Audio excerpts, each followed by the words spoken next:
Ahí es el lindo y hermoso bautizo de Narén y Estén a Raúl, quien ha recibido un lindo sacramento del bautizo en este barrio y hermoso acontecimiento, gracias a sus señores padrinos, a la familia hermosa que está presente. Bienvenidos a cada uno de ustedes.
Oiga, qué bonito, pues, damas y caballeros, ¿dónde está nuestro señor padrino?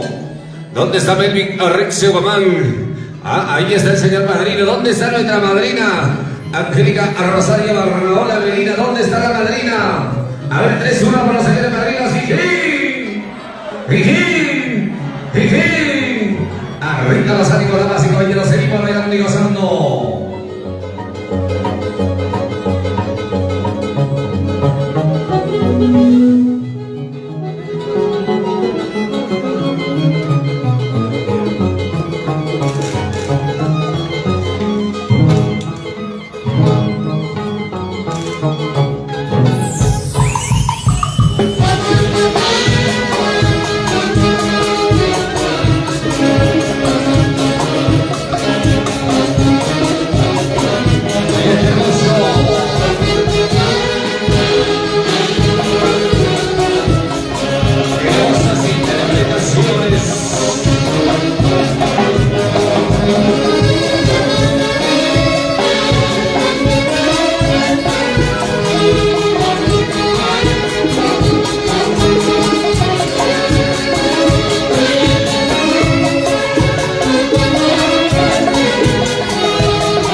expresando la bienvenida a los que recién están llegando, bienvenidos. Qué bonito pues el día de hoy. Vamos disfrutando, damas y caballeros, de la gran orquesta folclórica Super Impacto Perú, en este lindo y hermoso bautizo, en este hermoso primer sacramento de nuestro hermoso bautizado David Yesen Raúl, quien ha recibido pues el sacramento de bautizo en este hermoso acontecimiento, en este hermoso día. Y hoy pues, damas y caballeros, ya que estamos en esta bonita y hermosa parte social y disfrutando de la gran orquesta folclórica Super Impacto Perú.